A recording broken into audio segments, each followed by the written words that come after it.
सवाल है, कहता है कि हमारा शरीर किस पीएच परास के बीच कार्य करता है। कहता है कि हमारा जो शरीर है वह किस पीएच परस के बीच कार्य करता है। तो आपको बता दूं किस पीएच परस के कार्य करता है, तो आपका होता है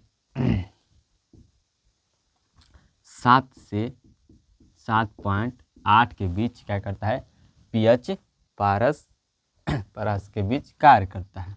जो आपका यह दूसरा नंबर सवाल है, यह कहता है कि ग्लूकोज का विखंडन पायरुवेट में होता है। ग्लूकोज का विखंडन पायरुवेट में होता है। यह प्रक्रम किसमें संपन्न होता है। यह प्रक्रम किसमें संपन्न होता है, तो मैं आपको बता दूं किसमें संपन्न होता है, हरित लवक में। हरित लवक में होता है। ठीक है। अब जो आपका 23 नंबर सवाल है, अरे 3 नंबर सवाल है, 23 में शुरू करें। जो आपका 3 नंबर सवाल है, ये कहता है कि एक प्रारूपी सौर सेल कितने विद्युत विभवांतर विकसित करती है या करता है, कितनी करता है, तो 0.5 से 0.0 वोल्ट। ठीक है, 0.5 से 1.0 वोल्ट क्या विकसित करता है, क्या चीज, विभवांतर। जो आपका है यह चौथा सवाल है, क्या है, चौथा सवाल कहता है कि एक कूलम, कह रहा है कि एक कूलम विद्युत आवेश कितने इलेक्ट्रॉनों के समय आवेश के तुल्य होता है।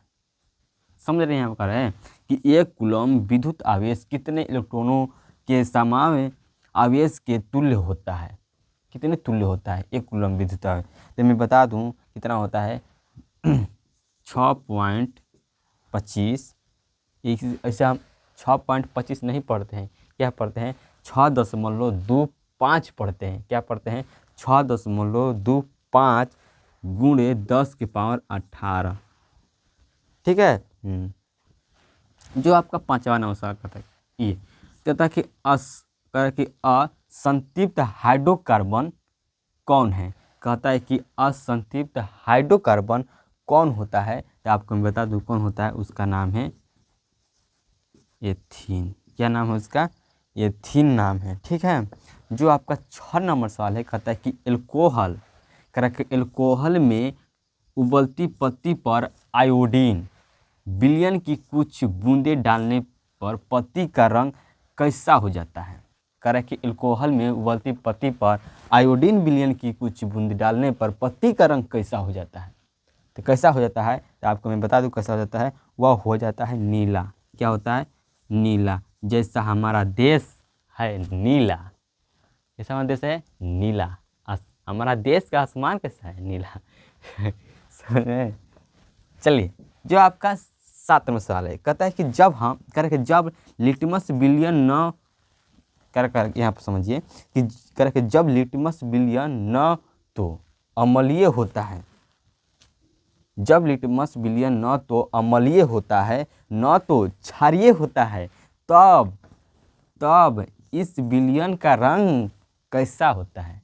यहाँ पर कह रहे हैं कि न तो अम्लीय होता है और न तो क्षारीय होता है। जब लिटमस विलयन का न तो अम्लीय होता है और न तो क्षारीय होता है, तो अब बताइए वो क्या होता है, किस रंग का होता है। तो आपको बता दूं किस रंग का होता है, वह हरा। किस रंग का, हरा रंग का होता है, जिसे हम कहते हैं ग्रीन। इंग्लिश में कहते हैं ग्रीन, कहते हैं ग्रीन। ठीक है, ग्रीन कहते हैं। इंग्लिश ब्लू कहते हैं, ब्लू होता है, ब्लू। ठीक है। जो आपका 8वां नंबर सवाल है, यहाँ पर 8 नंबर सवाल है, कहता है कि श्वसन का अंतिम उत्पाद क्या होता है। कहता है कि श्वसन का अंतिम उत्पाद क्या होता है। तो श्वसन का, हमें तो जल चाहिए, ऊर्जा ही चाहिए, CO2 चाहिए, क्या चाहिए, अंतिम CO2 H2O और क्या, ऊर्जा।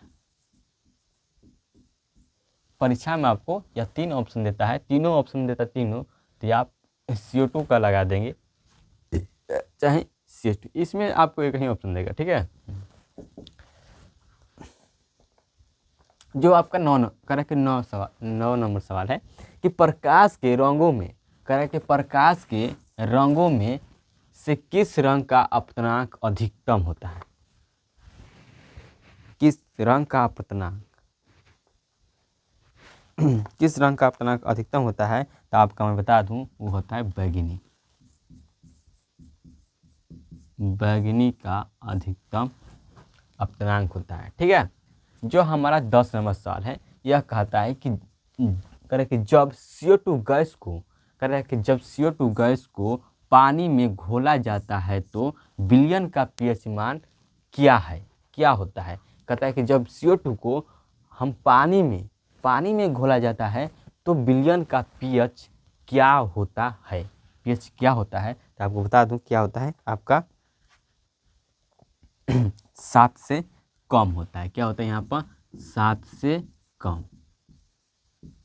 मतलब क्या हो गया? 7 से कम, तो यह हो गया आपका अम्लीय हो गया, अम्लीय।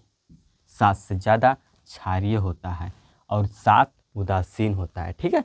यहाँ पर समझिए, करें कि ग्लूकोज में कार्बन के कितने अणु होते हैं? ग्लूकोज में कार्बन के कितने अणु होते हैं? तो मैं बता दूं, कार्बन का जो सामान्य सूत्र होता है, ग्लूकोज का जो सामान्य सूत्र होता है वह होता है आपका, यहाँ पर समझिए, यहाँ पर बता देता हूँ थोड़ा, यहाँ बता देता हूँ क्या होता है, यही बता दो C6H12O6 होता है। क्या होता है? C6H12O6 होता है। यहाँ पर C कितना है? C कार्बन 6 है, तो ये आपका राइट आंसर क्या हो जाएगा? यहाँ पर आंसर क्या हो जाएगा? राइट आंसर क्या हो जाएगा? 6। क्या हो जाएगा? 6। कितने कार्बन होते हैं? 6 होते हैं। ठीक है, ग्लूकोज में।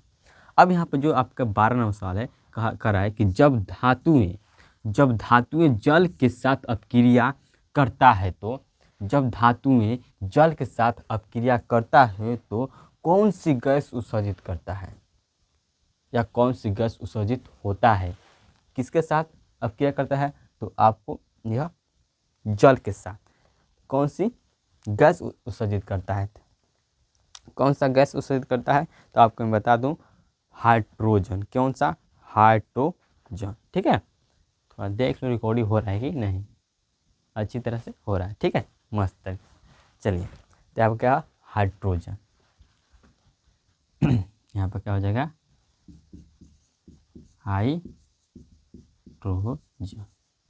हाइड्रोजन। ठीक है, हाइड्रोजन। अब जो आपका नाइट्रोजन है, हाइड्रोजन जो 13 नंबर सवाल कर रहा है कि नाइट्रोजन के द्विपरमाणु अणु में कैसा आबंध होता है? नाइट्रोजन के द्विपरमाणु अणु में कैसा आबंध होता है? कैसा आबंध होता है? तो आपको मैं बता दूं, यह त्रिआबंध। क्या होता है? त्रिआबंध होता है। क्या होता है? त्रिआबंध मतलब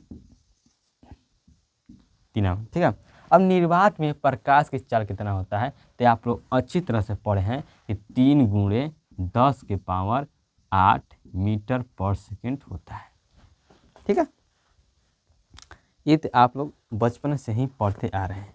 चलिए, यहाँ 15वां सवाल है कि किस विलयन का उपयोग दीवारों की सफेदी करने के लिए किया जाता है? कह रहा है कि किस विलयन का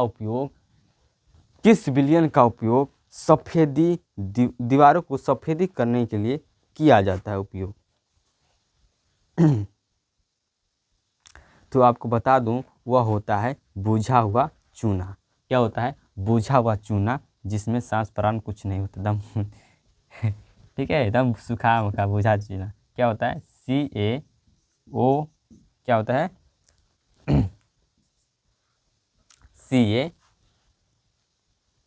Ca कोस्ट O2 आपका हो जाए ब्रैकेट।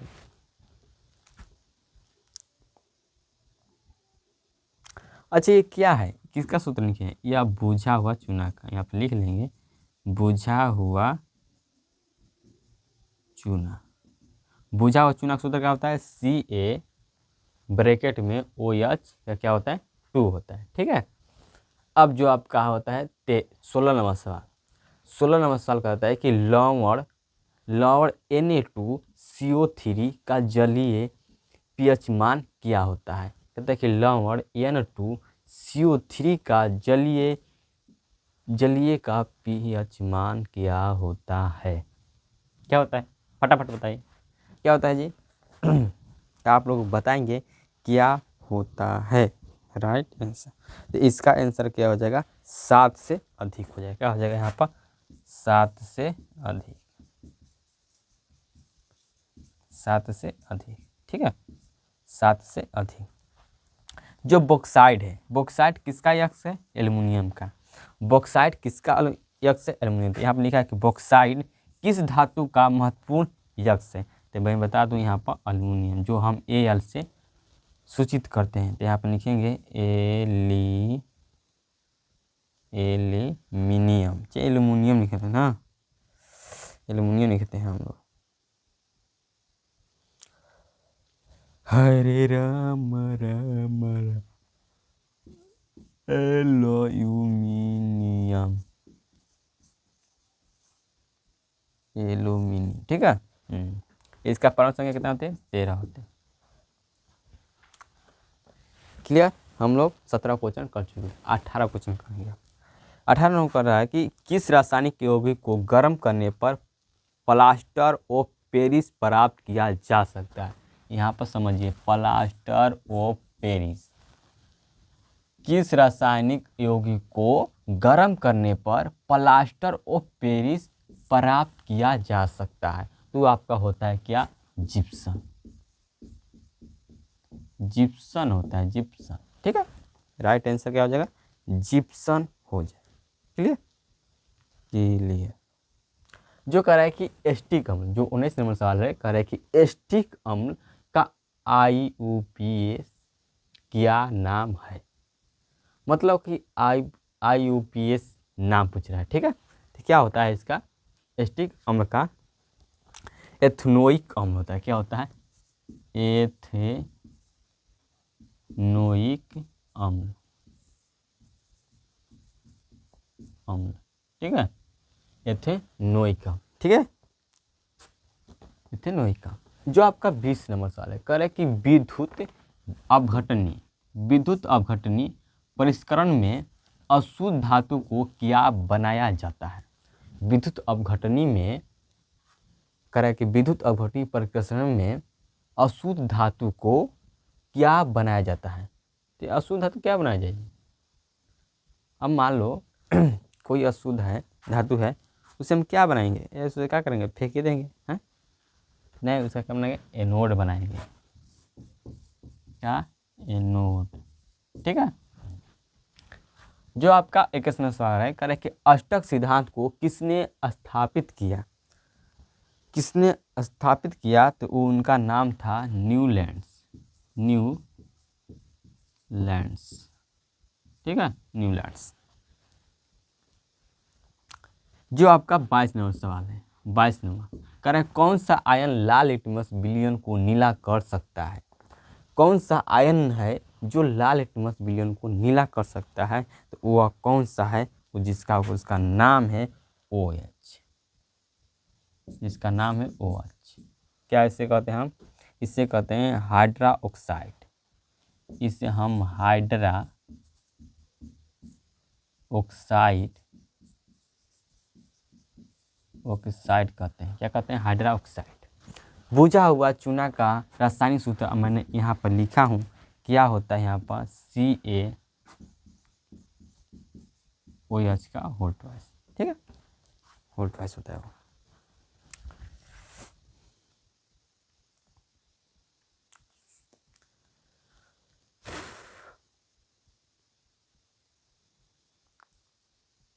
अच्छा चलिए, 24 नंबर सवाल है, 24 नंबर सवाल कहता है कि कोई बिलियन नीले लिटमस पत्र को लाल कर सकता है। यहाँ पर क्या लिखा है, लाल लिटमस बिलियन को नीला कर सकता है, लेकिन इसका उल्टा है, वह कौन सा लाल को नीला को लाल कर देता है। तो इसका पीएच मान क्या होता है, इसका पीएच मान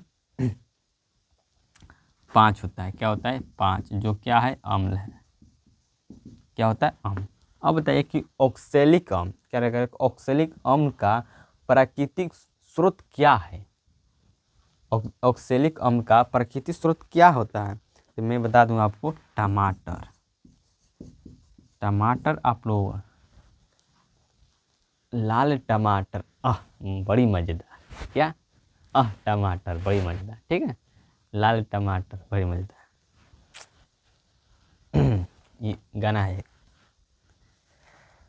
हाँ, तो अब आपका हम चलते हैं 26 नंबर, करेक्ट। सबसे अधिक अपक्रियाशील धातु कौन सा है, जो फट से जाके क्या करे, अपक्रिया कर ले। कोई भेटाइल, कोई भेटाइल फट में जाके क्या अपक्रिया करो, कोई अगर फट जाकर उसके साथ मिल गया, जैसे जो दोस्त नया नया मिलल से गर्लफ्रेंड, तुरंते संग छोड़ दे, मुझे को साथ अपक्रिया कर ले, जना।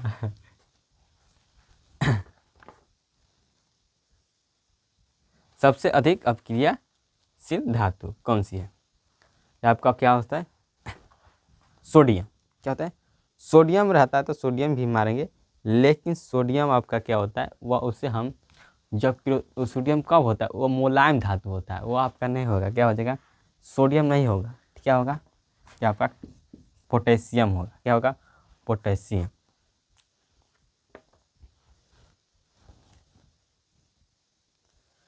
आधुनिक अवसानी में कितने ऊर्ध्वाधर स्तंभ हैं, ऊर्ध्वाधर देखो, पहला वर्ग, दूसरा वर्ग, तीसरा वर्ग, इसी तरह कितने ग्रुप होते हैं, 8 तक और 18 तक, सॉरी कितना, 18 तक, तो क्या होंगे आपके आंसर, स्तंभ कितने हो जाएंगे, 18, कितने हो जाएंगे, 18। देखो यहाँ से होता है, एक से लगा यहाँ तक होता है, फिर यहाँ से स्टार्ट होता है, 18 होता है, इस तरह से आओ तो सामने देखूंगा, 18 तक, 18 गो रहता है, ठीक है। अब 18 गो में इसमें बना होता है इस तरह से, पहला में हाइड्रोजन, दूसरा में हीलियम, तीसरा में लिथियम, ऐसे बना होता है, ठीक है। तो उसी तरह कितना होता है, 18 होता है। तो आपको अच्छा लगा हो तो चैनल सब्सक्राइब करें, क्योंकि इससे मेहनत लगा है, इतना टाइपिंग करे में मेहनत लगा है, लिखे में मेहनत लगा है, तो आप लोग सब्सक्राइब करें। हम लोग को क्या चाहिए, बस लाइक सब्सक्राइब चाहिए। हम लोग इतना मेहनत क्या करते हैं, आपके लिए नहीं करते हैं, सच बताएं, हमें बताऊं सच, आपके लिए मेहनत नहीं करते हैं, किसके लिए मेहनत करते हैं, अपना पैसा कमाने के लिए मेहनत करते हैं। कोई भी मास्टर हो, मैं हूँ या दुनिया की कितने भी मास्टर हो, जितने यूट्यूब पर काम करते हैं, सच बताता हूँ, वह पैसा कमाने ही के लिए यूट्यूब पर पढ़ाते हैं, ताकि उन्हें पैसा मिल सके। इसलिए मेरे दोस्तों, आप भी टाइम बर्बाद मत कीजिए, अपना काम पर फोकस कीजिए। जय हिंद, जय भारत।